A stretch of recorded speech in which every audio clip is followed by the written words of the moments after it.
Hey guys, and welcome back to Jalen Says. And today we're going to be with C. Eric Collier, Mr. C. Eric Collier. He's a two-time international bestseller. He's a motivational speaker.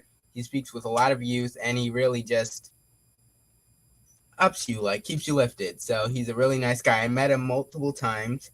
Uh, we met him for his book signing, which was a really cool opportunity to see him, and it was pretty cool. He's an incredible guy. He owns a group called Tabano. It's a way for the youth to be influenced by a powerful person, like with a powerful perspective with them, a way to really motivate them. But he's getting everything situated right now. But it's been a while since the last couple of shows. It's been a while before then, and I'm really glad you guys stayed on, stick to it, and he's going to be here in just a second. But in the comments, can you tell me how you guys are doing, how's your day going, and stuff like that?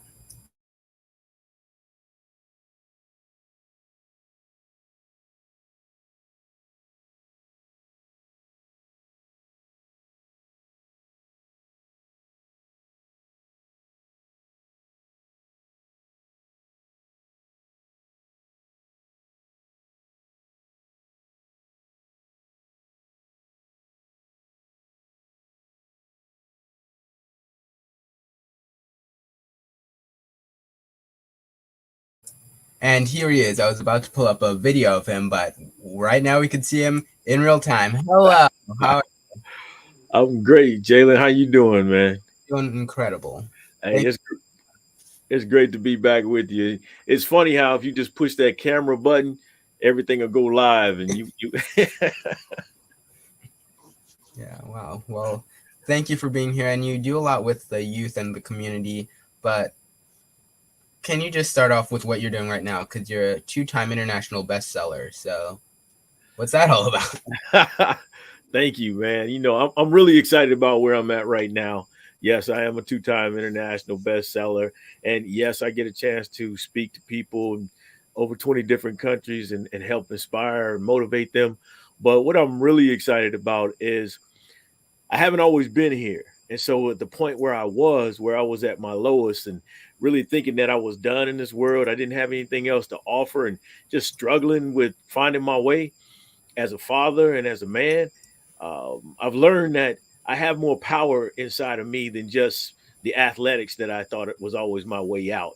I have a little bit more smarts than what I what I always thought gave myself credit for, and I've learned some things that have helped me free myself from what I call mental quicksand that was holding me back.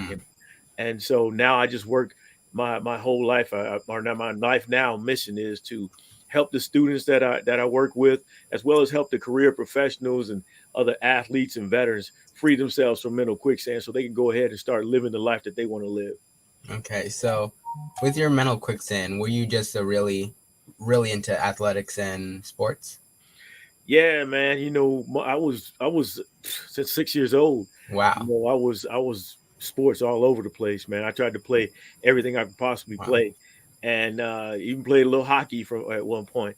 But baseball was my ticket out, and I worked towards the major leagues up until I was 19 years old, and I had my chance to try out for the Cincinnati Reds, and didn't happen. You know, I lost that opportunity, and the one thing I thought that I could do, or I knew I could do, just fell through. And so at that moment, I was done, man. I was kind of just wasted. Didn't like baseball. Didn't even pick up my glove, and so I didn't realize the smarts that I had inside of me that would elevate my life. And so until I started believing in myself, I just wasn't doing anything with my life. Well, I was being a father. I was a father, I was a husband and father of three, but I really wasn't giving them the best of me. Okay. Was baseball always your favorite sport, or was it something else before, baseball really carried you there?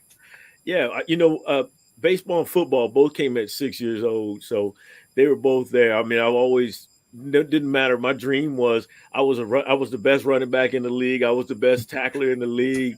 I was just the best at everything I was in football. Then if I watched baseball, I was the best baseball player, no matter what position they played.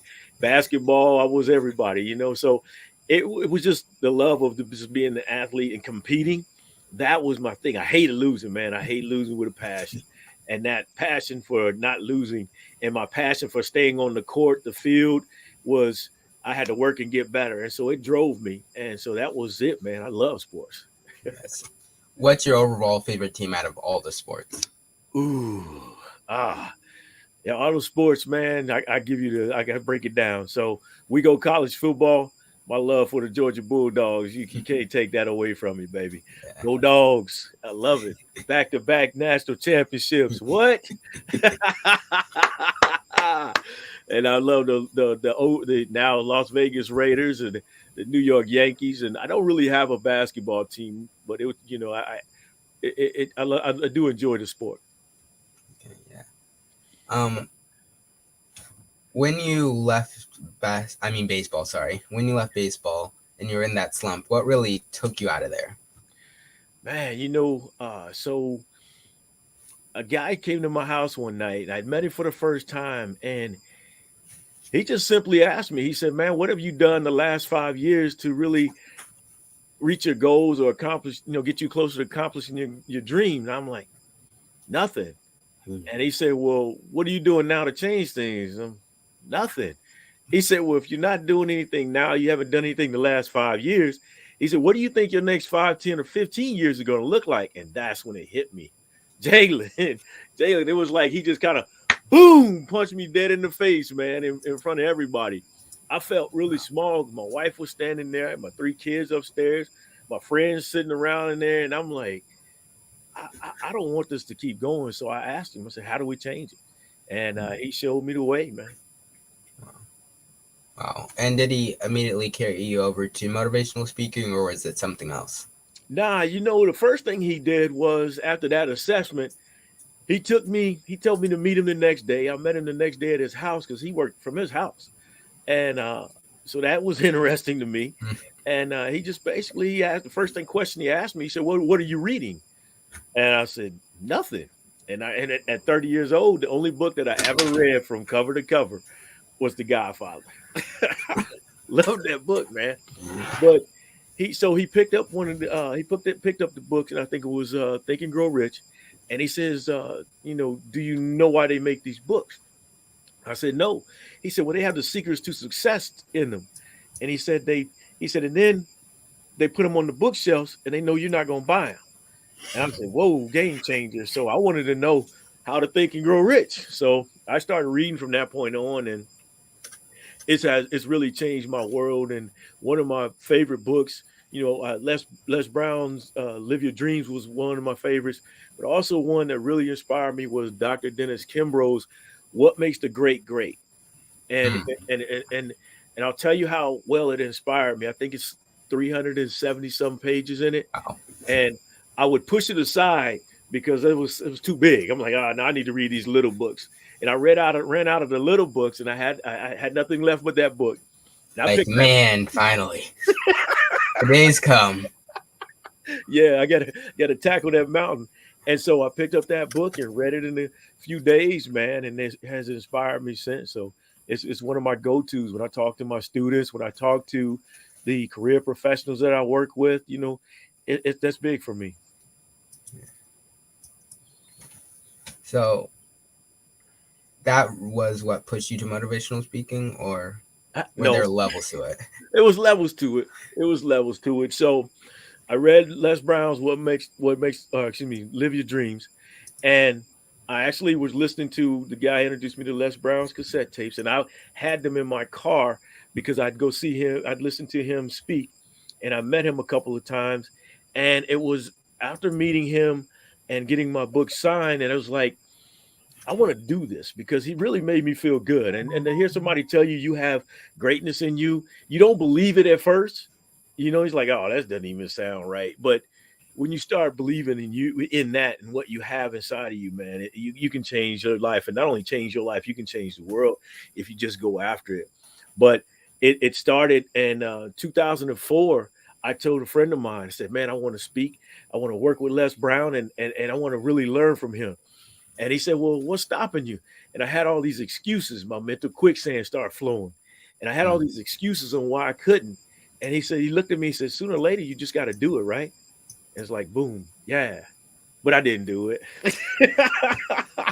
Yeah, I had a chance to talk with Les Brown 5 years later, and my mental quicksand started flowing when he told me he could coach me.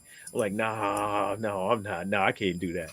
And so then another what 5 6 years later, I'm on the phone with him, and although I didn't commit at either one of those, I did commit to working on myself, and I kept working on myself. And then in 2020, finally got the opportunity to work with him for a year, and it was amazing. And man, that dude is that's a bad dude to see him Yeah. work. You always want to sit in the room with greatness, and you want to sit in the room and watch how they operate and see how they conduct themselves, how they do business, and just watching him take a few minutes of somebody's life story to really spin it around into a speech. Oh my gosh, it's amazing. But he really inspires me. So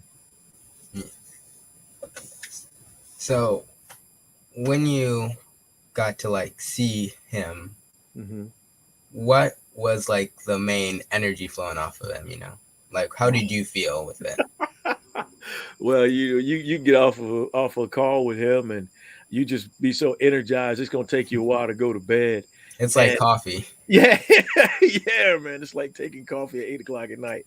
But it's man, just like I said, just sitting there and listening to him, and he's teaching you how to put your story together, and he's teaching you how to really do what you would love to do. And so, you're just hyped up, thinking of all of the All of those possibilities. things. Yeah, Like the I don't things. want to go to bed. I could do this or I could do Yeah, that. exactly. Yeah, Like yeah. there's no time for sleep. I need to work on this stuff. Yeah, you know it. You know what it's Yeah. like when you have something you love to do and you just got a tip or you just realize learn something. You're like, oh, okay, I got to go try this. Yeah. Yeah. So after that, what was your next thing? My next thing, man, I just I got an opportunity to speak on the Les Brown Power Voice Summit and number 5, and it was great, man. That 7 minutes of being able to speak to on his stage with him speaking on that same show, and just man, that was like big. That was big for me, and it does nothing but fuel me to keep going because I know the feedback that I got, I'm on the right track. And the thing that I talk about, the mental quicksand, I'm not the only one that suffers through that. Everybody who gets an opportunity to change their life to every day and they know that there's something that they need to do and they don't do it, suffers through it as well. And then there are those people who are winning a lot. And so they're winning and they're not moving forward. They're just kind of winning inside of that box, right? Our comfort zone. They keep winning. And so those people who don't believe they have anything else to give or that they've done all the winning and that they can't get any better, they're battling with mental quicksand. So there are a lot of people battling with it. I know as a father, my parents split when I was 4 years old. And so I struggled being a father. And so when you're trying to figure out how to be a father or a parent, you're battling through your own mental quicksand as well. I watched my parents battle through it. And so it's just something that we go through where we've got to get that flow of negativity, doubt, fear, and worry out of our minds and be able to elevate our life because nobody wants to be in that mindset for the rest of your life. Do you ever still have moments where you do get stuck in a mental quicksand? Oh yeah, oh yeah. I do it. I do it. I'll get there, and I know a lot of times. Sometimes it has something to do. We have that wanting to be perfect all the time, right? And so when we're trying to be perfect, we'll keep doing stuff over and over again. Oh no, that just wasn't right. I mean, one more take when I'm doing my videos, right? One more take, one more try.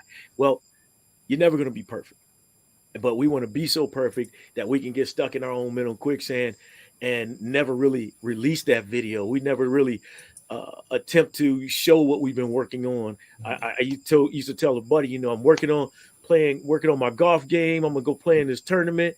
I said, I just need some more practice. He said, well, how long are you gonna practice? Sooner or later, you have to get in the arena. You ever heard the speech by Theodore Roosevelt, The Man in the Arena? No.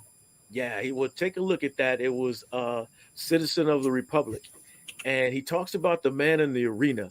You have these cynics who will doubt you, who will laugh at you for getting out and trying. And if you allow them to stop you, you'll miss out on the opportunities that you have in front of you. It's always the man who gets into the arena and whose face is marred by sweat and dust and blood, who's going to accomplish the great things that are out there for them to accomplish. And I'll give you a poem that I love. One of the poems I love, uh, "Equipment" by Albert Guest, and it talks about you have everything that the great ones have. You know, two arms, two hands, two legs, two eyes, and a brain to use if you would be wise. And so that is an powerful poem as well. And Invictus, my favorite. Every day I wake up, I thank the gods may be for my unconquerable soul. And that's some of the ways that I get through my mental quicksand. You know, I find myself getting stuck in it, and it's like, look, no, man, you know, this is an opportunity you've asked for. I know you're nervous. I know you're kind of shaking, you're sweating, but this is what you want. So go after it. And so what if you fail, right? So what if you make Just try again. exactly, exactly. You do something wrong, you just get back up and dust yourself off. So yeah, I get caught in some mental quicksand sometimes, but I do a lot of talking to myself, man. I talk to myself a lot. Hey, greatness, let's go. Hey, gifted one, let's Yeah. go. Get up, let's go, big man. I'm the greatest there ever is. Let's go. I talk a lot, man. I have music as well. That'll help me get out of that too. So yeah, man. I get caught up on it. Yeah. So, back to your moment with Les Brown. Was that when you realized that you wanted to be out there in front of the crowd speaking? Yeah, man. I tell everybody that was something speaking, it's funny. You do things that you never realize leads to your greatness. And so all of my life through school, one of the things that I always would be on my report card, Eric would be a great student if he would just not talk so much. Right? I was in there laughing, I was joking, and I was just having fun, but I was preparing myself for later on, right? Public speaking. And it's just something I love. Um, you know, at one point I was enjoying being a class clown, but now I enjoy helping seeing people really change their life. I know from sitting in the crowd at these events with watching Les Brown that I'm sitting there with a problem that I'm trying to find an answer to. And I Mm. know people that I run into are doing the same thing. And so I know through my talking to them, saying hello and asking them how their day's going, or just putting together a speech that really touches their heart and connects with their minds will help them change that. So, what made you start moving towards the younger people? Because I saw myself, man. I've got a picture of me in the yearbook sleeping in class. And so that's how I used to spend my days sometimes, sleeping in class, not really applying myself. And so I want to encourage the young people to understand that you really have some power inside of you. And I know you don't believe in it yet. I know you don't fully believe in yourself because you're trying to figure things out, but you have something inside of you that's really going to guide your life to a future that it's unbelievable if you just apply yourself. And so I want to continue to give them the tools that I've learned over the years to allow them to start applying it at 14 to 18 years old to really see what they could become. There's this quote that I like, and it says that the biggest gap that you'll ever face, that you'll have to cross, is the gap from where you are now to what you could become. And if you really apply yourself, if you really put forth the effort and focus on a dream that has all these goals that'll take you to those milestones to get to that goal, man, what you could become is infinite. You never know. And what can happen is you will lead a movement. You're leading the movement, Jalen. You what, 13 years old? I told you when I first met you, man, you're at that age to do what you're doing now. All of the things, pianist, podcast host, you're an actor, you're doing all of these things, man, playing music. I mean, it's just all of these things. And don't you cook too? You cook as well. Yes. So I mean, all these things that you're doing, and you're showing everybody, you're leading the movement for a lot of your peers. And I think that's awesome, man. But here's what happens: you lead the movement, and you focus on doing that every day of your life, and that's all you do. What happens is, like we're doing right now with Dr. Martin Luther King Jr. 55 years after his death and 60 years after he spoke on the March on Washington, we're talking about him.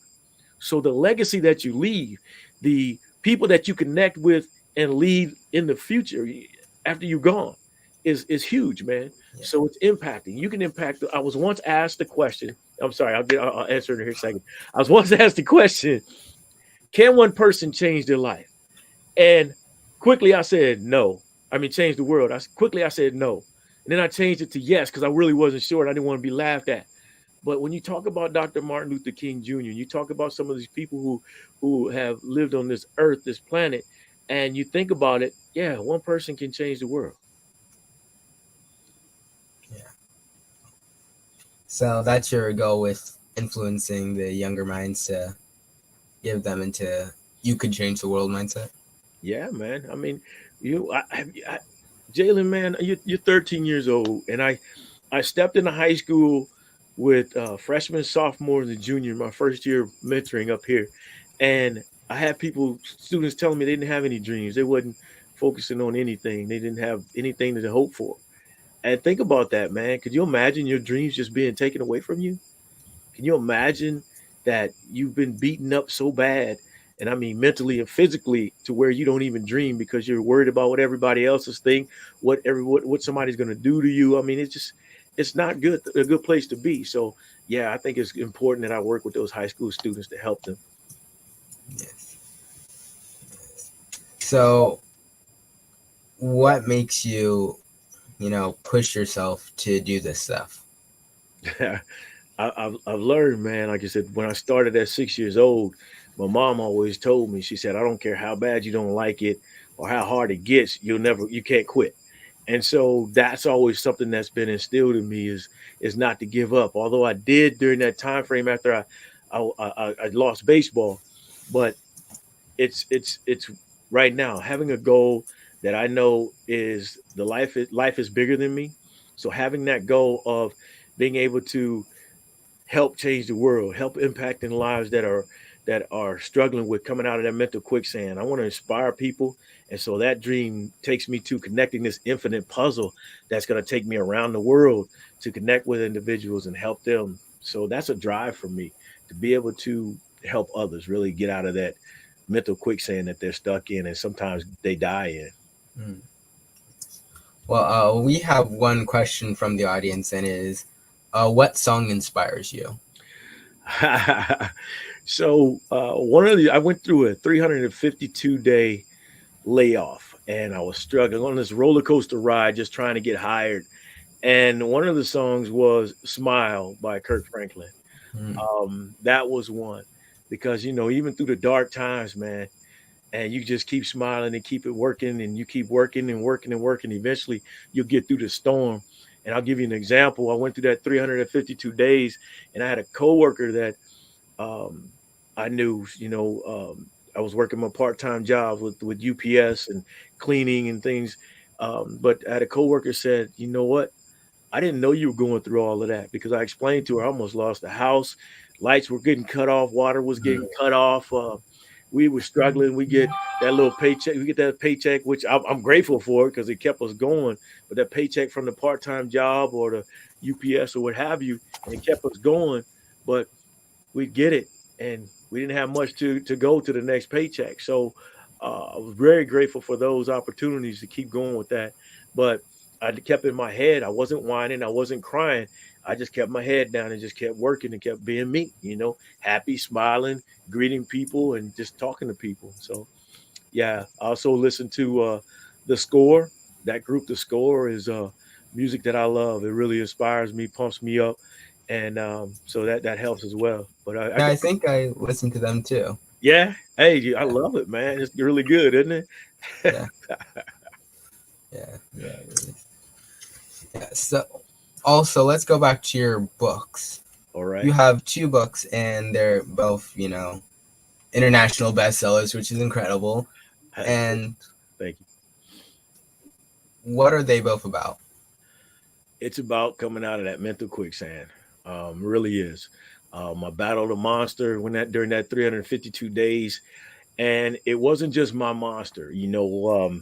Being the man, being the husband, And as I grew up, you're the man of the house, you're the protector, you're the provider.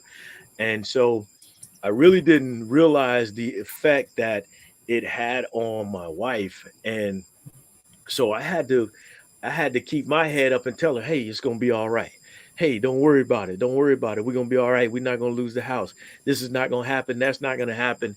And that was a lot of pressure on me. But so I talk about that in the book of having to deal with the pressure that I had on me, but I also had the pressure of keeping her up, keeping her spirits up. And so that was big. And then just losing the dream.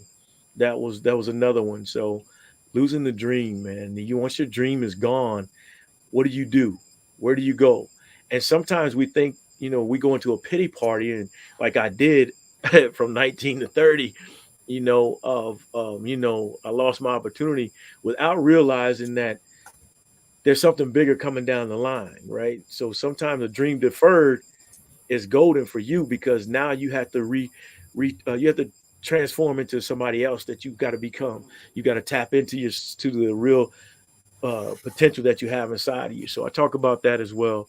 And those two books, Hunger for the Hustle and Blue Talks, Business Life in the Universe, Volume 5, were huge for me. And then there's a third one, Let's Connect, and the fourth one is still pending. But those books were a big challenge for me because of what I always told myself: I wasn't a writer.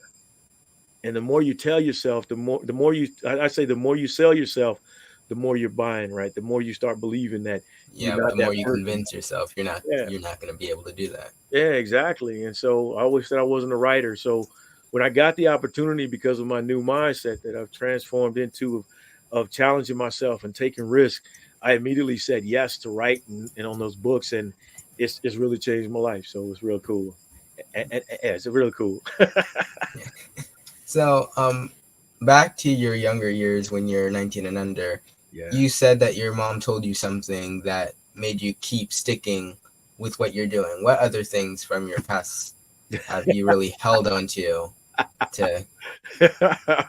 Well, Jalen, man, when my parents split up, we lived in my mom's home. So I'm the middle child. And if anything happened, it was always me who did Mhm. it. And she knew it right off the bat.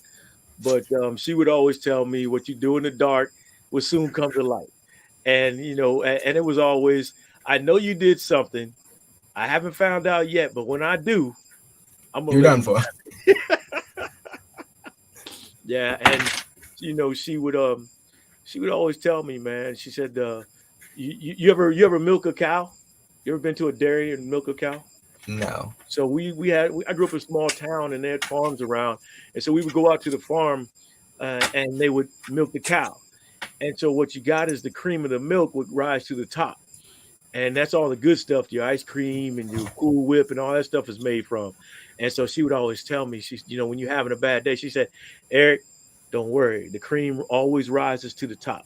And so when you get knocked down, when you're not the chosen one at that time, right, you just keep working, and sooner or later all the skills, the talent, and ability is going to start showing itself, and you're going to rise to the top.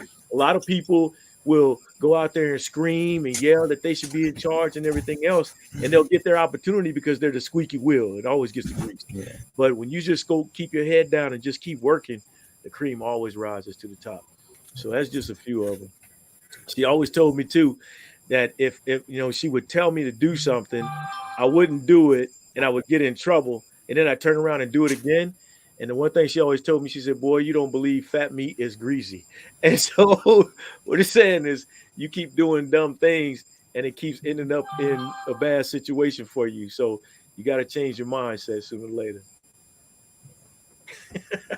So you were living in a farming household?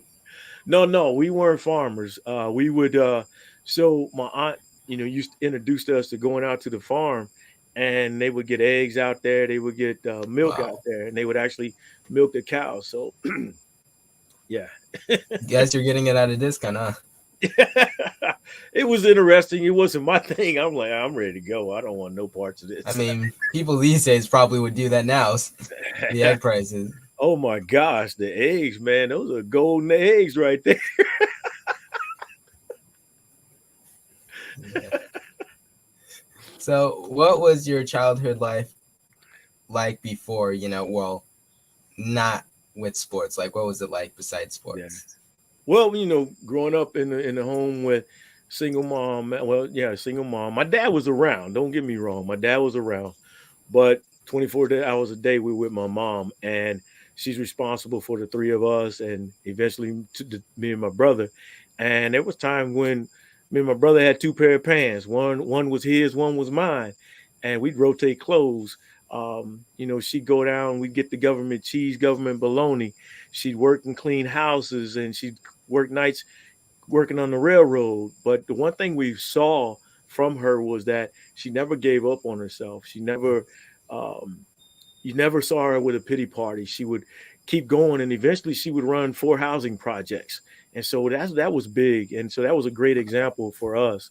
And my dad did some things. He worked in the Heister forklifting company, and he accomplished some things as an African American male that wasn't happening out there, and so he get jobs and get promotions that others weren't getting. So it was pretty cool to learn those things. But we had a great group of people around us. My grandfather, my aunts and uncles on both sides really supported us, really took us in, and we learned a lot from them. But it was those times in the neighborhood where we weren't black enough in our neighborhood, so we would always get jumped on. We'd always have to fight, and that's where I came from. But it shaped and molded me to be a pretty tough individual, and built my confidence up, doing different things, learning different things. And my street I won't say not street cred, but my street wisdom. I can identify a lot of people who are just talking to me and just blowing smoke and not really wanting to live their life.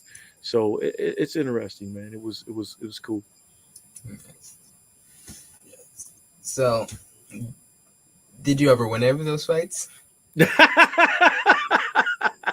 Yeah, I got a few of them, man. I lost a few of them too, man. Yeah, matter of fact, my very first one, I remember I put my hands up and got punched in the nose. I'm like, that was a wrap for me. But after that, man, hey, I had no choice, man.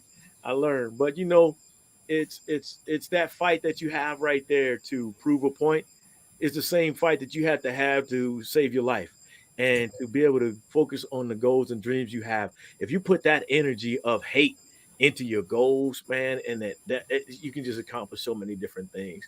But yeah, that anger that I had a lot of anger, and that's something that I work with the high school students too. Is the anger that's built up in you because you're you're struggling, man. You want a better life, and it's not happening. So you're struggling, and your parents aren't talking to each other, and things are going on in the household that you can't understand and you don't like, and so you have a lot of anger because emotionally you're not talking to anybody, and so your built up anger inside of you, man, can really guide you into the future for and cause some problems. So you've got to talk to somebody eventually, and so that's another reason that I mentor. So, besides mentoring, what do you also do besides mentoring and create books? Doesn't Uh, have to be for professional jobs or just maybe pastimes. Got you, man. I spend a lot of time with my favorite six pack. I got six grandkids, man. Three grandsons, three granddaughters, and I spend a lot of time with them. I love them to death, and it's just great having a chance to spend time with them. I spend a lot of time with my family. My son and my two daughters and my wife. I'm really big on creating a family environment, letting them all know, how much we love them, and creating that environment that says, look, we support you. We'll let you do whatever you want to do. You gotta learn, and you gotta make your own mistakes, but we're always gonna be here to support you. And that's a connection that not everybody has. And so I had a young man who I met, he was 17 years old, and I would bring him to the house and I would mentor him. And he called me up. He's 42 now, and he's got a son who's 22. And he called me up. He said, man, I would have never known what a family was supposed to be like had you not let me come into your household. And so that's something for me that was big, uh, to hear that. And he's incorporating some of those things in his house. So I love that, man. I always get big hugs from the kids that always spent time here because I treated them just like they were one of mine.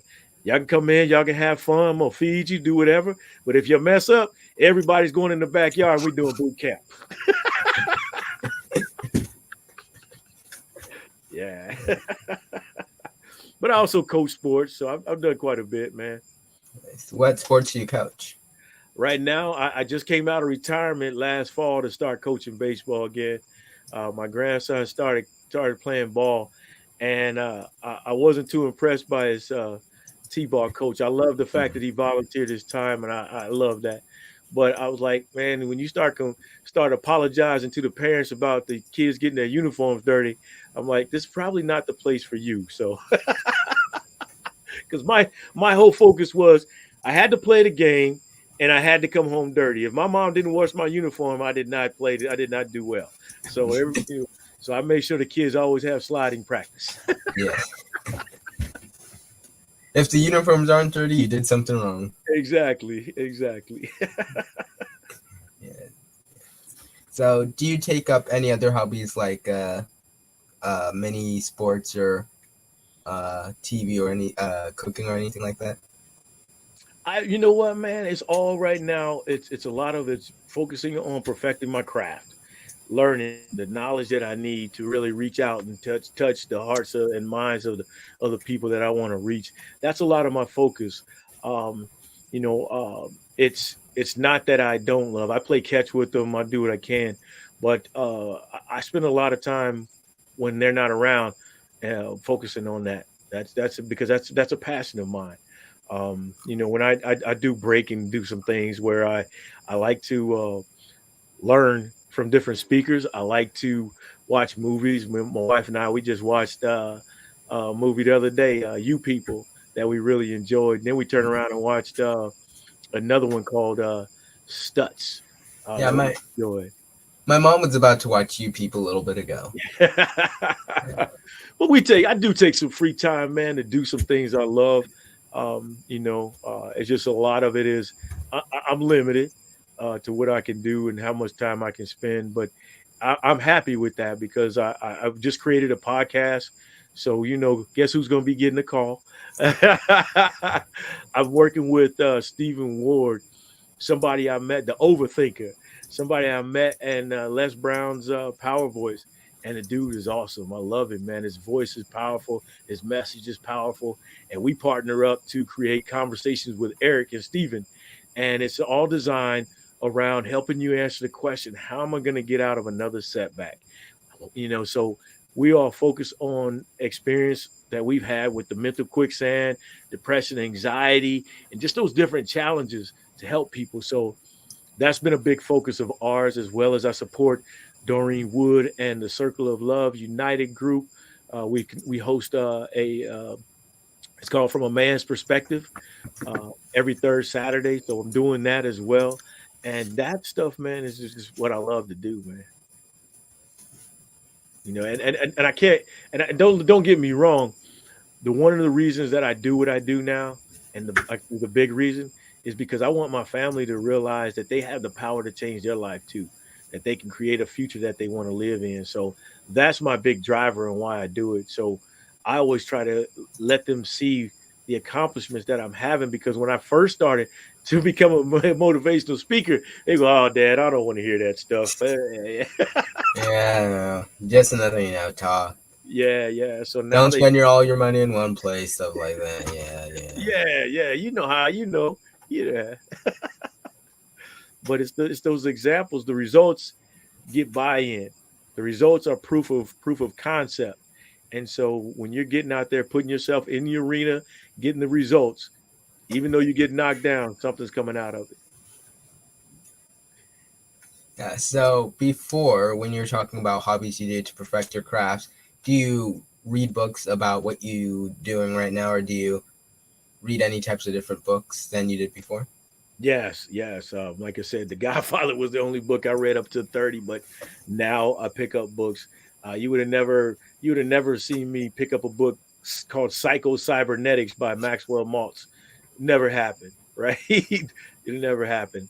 And then the books that I read, the Millionaire Next Door, Rich Dad Poor Dad, Who Moved My Cheese, just various books, man, that you would have never seen me pick up to understand. And then Mindset by Carolyn Dweck, mind blowing. I loved it. So it's the Mel Robbins. I always mess this up, but it's a 5 4 3 2 1. Uh, it deals with anxiety and getting yourself moving, getting out of those triggers. So just different things, man. I would have never picked them up. Is The Godfather still your favorite book? It's cool, but it's not. It's cool. Yeah, it's cool. It's not. You when you change your mindset and things. When I was reading that because of the gangsters and the killing. I there are probably lessons in The Godfather I could probably sit down and break out, but it's not where that was why I was reading it. So, but now I read to build my mind, man. I'm learning so many different things, new stuff. I don't know the answers. I'm never going to be perfect. I'm never going to know it all, but I'm really interested in finding out more. And so I'm just curious just how good the new version of me really is. You're just trying to keep moving forward and keep learning new stuff. So keep your Yeah. mind sharp. Yeah, yeah. Because you ever been around a pond? Yes, like yeah, fish pond. Yeah, it's around a pond, and if you notice it's stagnant, though, it doesn't have the energy that the ocean has, right? Yeah.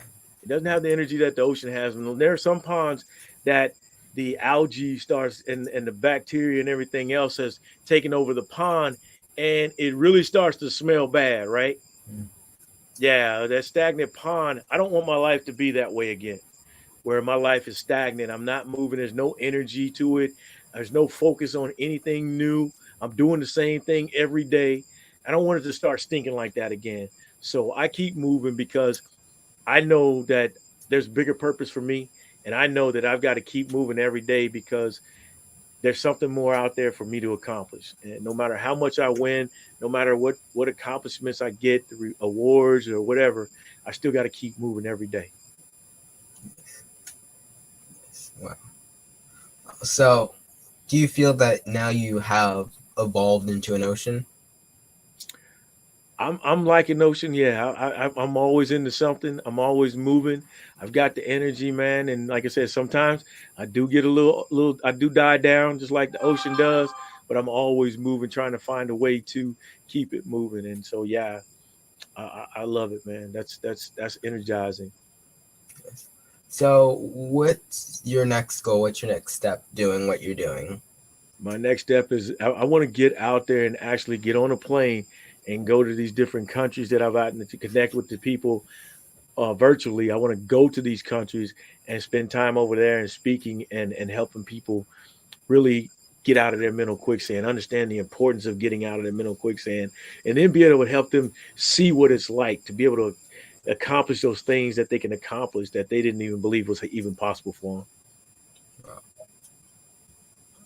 And you say you also have a fourth book coming up. Can you give Yeah. us like a sneak about what it's going to be in the area of?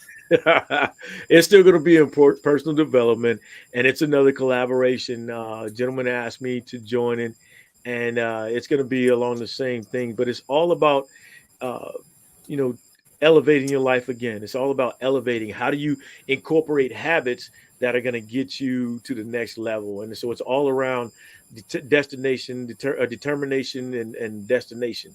That's what it is.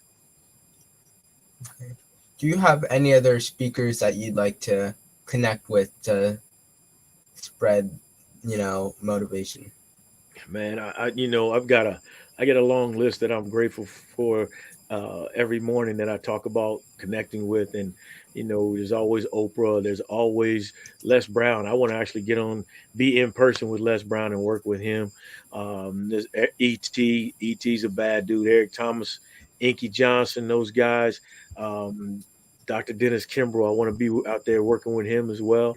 And then Lisa Nichols, man, she's awesome. She's just, oh man, her story is just powerful. And so just learning what she's done to be able to go from where she was with not having the money to pay for the diapers for her son to being on the stock exchange. And then there's my favorite. I love him, Mr. Christopher Gardner. The Pursuit of Happiness. I love him too as well. So just being able to stand on those stages and connect with those people and just do great things, man. That's what I want to do. Yes. Who motivates you the fullest? Man, who motivates me the fullest? Wow, that's a great question. So I motivate myself, but what inspires me is to see my parents just where they were to being able to actually retire and enjoy themselves. That's an inspiration to me because I know where they were, and so that's big. Um, and then just seeing my wife, man. I've been on her since she was 19 years old, and you're talking about mental quicksand. She didn't believe that she could. Go past working in the restaurants and the retail stores and grocery stores. She just always applied there. But when I tell you the cream rises to the top, she would always get a job where she was managing. She would always be promoted to manager, supervisor, and now she sits at a company where she's the number Wow. three person in there, and she's helping build that company, fast growing company. And so I'm really, really inspired by her and how she operates. Man, I'm telling you, I told you when I first said I was going to become a motivational speaker, she was like, look, I don't even want to hear what you're talking about, too, right? But sit in the car and hear her motivating and coaching her team. Oh man, and I'm like, what? Who is this? So that's inspiring to me as well. Yes. Wow. So, do you think your kids and also grandkids are moving towards the same position you're going to, and you are in? I do, man. I do. We all have our own journey. We all have our own time, and the process is different for everybody. Whereas somebody's dream is gonna happen sooner. The others are gonna take their time, but they're all moving towards putting positioning themselves to where they're going to be doing the things that they want to do. I've got my youngest daughter's going to be opening up her bakery here within this Wow. month, which is great. She started at 15, and so my son is working. He's a repairman, an appliance repairman, and he's learning all these different skills because his goal is to create his own business. And then my older daughter, she's all business minded as well, so she's working on positioning herself in the corporate world to eventually do her own thing. So I'm really inspired by all of them, but more importantly, to see them as parents as well, just adults really functioning and doing their thing and encouraging their friends. I like that. So, are you also influencing your grandchildren to follow their dreams as well? That's my big thing, man. I operate by the concept is whatever they want to do, I'm gonna feed it to them, and the big reason I'm gonna feed it to them is because I want to build their confidence up in them. I want them to believe in them in themselves. And a lot of the stuff that we start, they always kind of hesitant about it, but as you keep feeding it to them, they start building their confidence and they start doing it, and it's a beautiful thing to see their eyes light up when it happens. So I love it, man. My two oldest grandsons wrestled, and it was great to see them out on the mat. And when those moments where it looked like they were going to get pinned and they were going to lose the match, they flipped that cat over because they were determined not to get pinned and lose. And so I love that. And then the other ones, they had the same fight as well. They just go about it differently. So it's really enjoying. I see my oldest granddaughter. She likes to sing, so she comes over and hey, we practice singing. So I'm not I'm not any I'm not Luther Vandross or anybody else, but we work on singing, so it's pretty cool. Yes. Wow. That's pretty awesome. Yeah. So, can you also tell us more about your Tabana group, which is influencing Oh the man. youth, and how people could find it? Yeah, so the Tabano Consulting Group, we created the Tabano Roadmap mentoring program, and the roadmap stands for realizing your opportunities to alter your uh, alter your destination through maximizing your action and potential. And we can be found at the org. And we started working with high school students 3 years ago, and we've built some great relationships. We've accomplished some great things. We just completed a teen summit that we worked with the entire student body, and it was just a beautiful thing.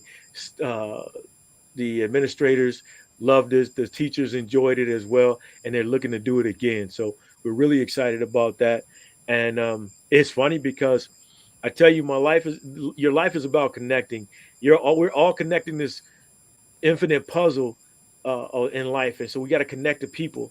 And so the three of us, when we started the company, connected at work, and then we sat down and we formed the company in the cafeteria during lunch, and it's pretty good, man. It's been pretty good. Wow, that's pretty. And what also? Where can people find your stuff for adults and 18 Oh, plus and people like that? all right. Well, the like I said, the Tabano Group.org. And then you can find my C. Eric Collier, the Mayor of Motivation, on TikTok at C. Eric Collier, Instagram, C. Eric Collier, everything C. Eric Collier, Facebook. You can find me there, LinkedIn as well. And everything I post is all about elevating the mind, helping people free themselves from that mental quicksand so they can go on and live the life that they dream of. So you also post short content on TikTok as well? Yes, sir. Yes, sir. Wow, Actually, yes.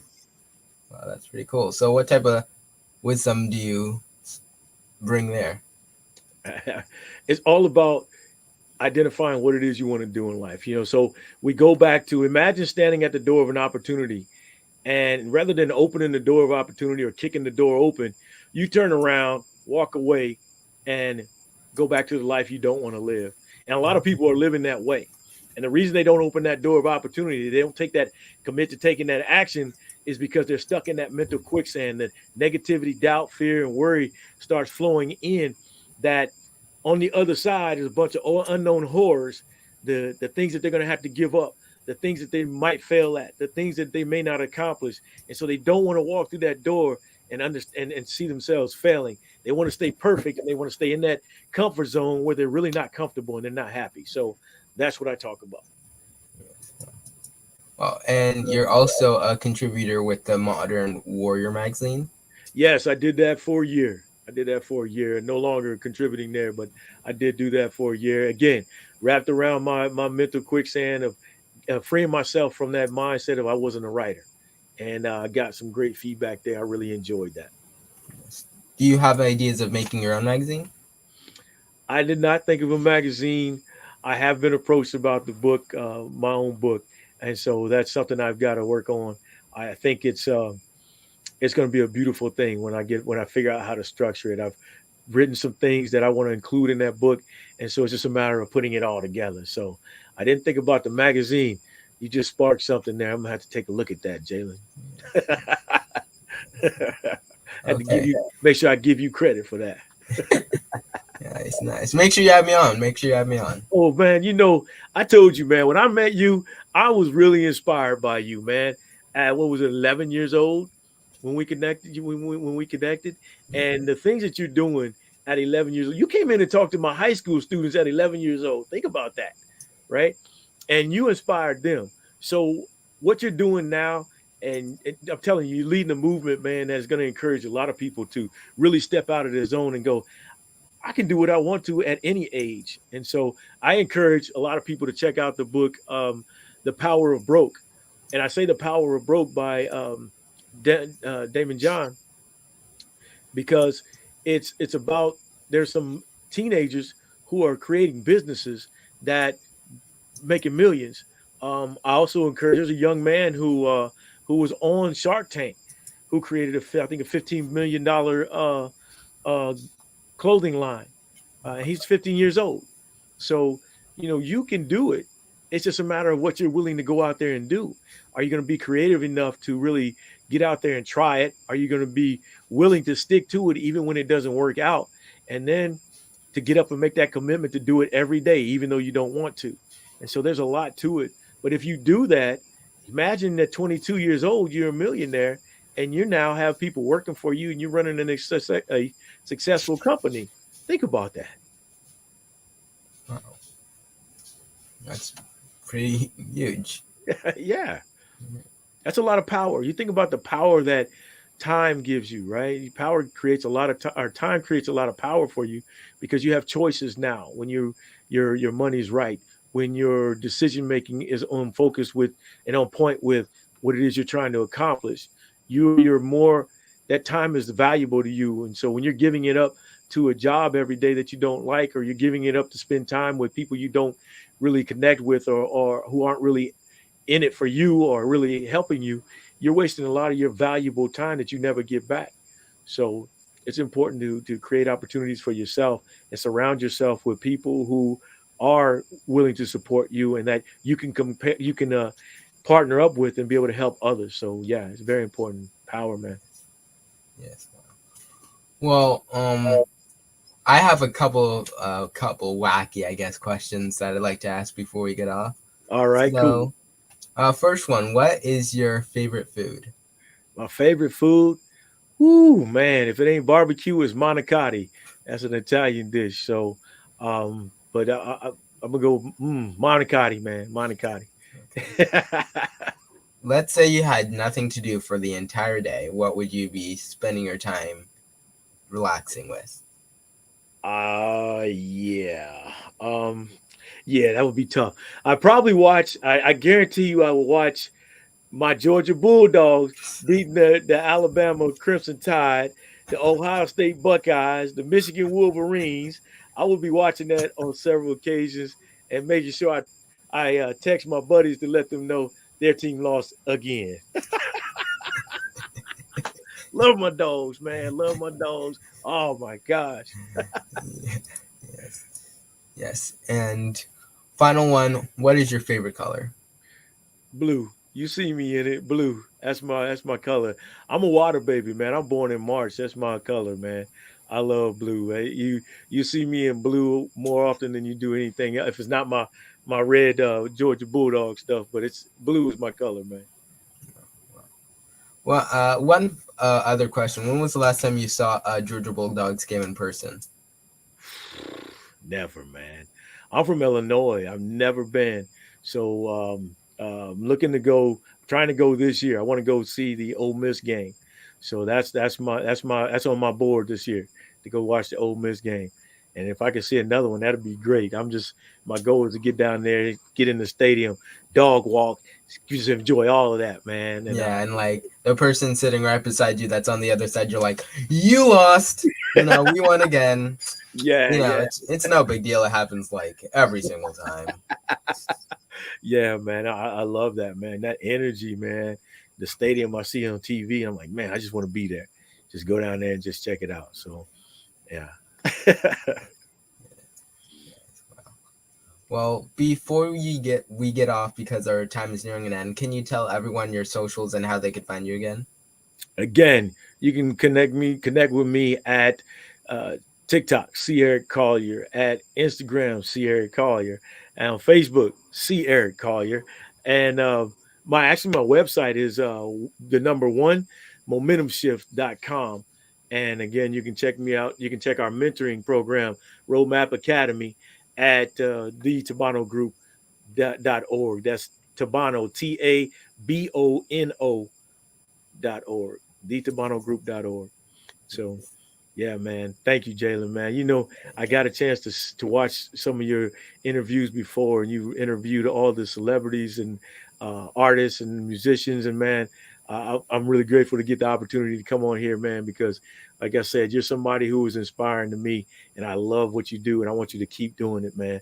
Don't ever stop. No matter how many doubts you have, no matter who comes into your life, don't stop chasing your dreams. Yes, thank you. Do you want to leave the audience off with any specific quote you want to do or anything like that? Yeah, I'll leave you with this, man. Um, the future is it's a Dr. Dennis Kimbrough quote that I love. He says, "The future never takes care of itself. It's taken care of, shaped, colored, and molded by our past. Our todays are what our yesterdays made them. Therefore, our tomorrows must inevitably be products of our todays." So, my question for you: what are you creating that's going to create a better tomorrow for you? What are you doing now that's going to give you a better life? Start doing it because 5, 10, 15 years is going to roll by quick, and you don't want to be stuck where you are now, or excuse me, to be where you are now 15 years from now. Wow, that's pretty powerful. Yeah, wow. Well, thank you for coming on and thank you for really spreading this. But hold on 1 second. I have to get one thing, and Okay. I'll be right back. But Roger that. thank you, and well, guys, I'll be right back. All right.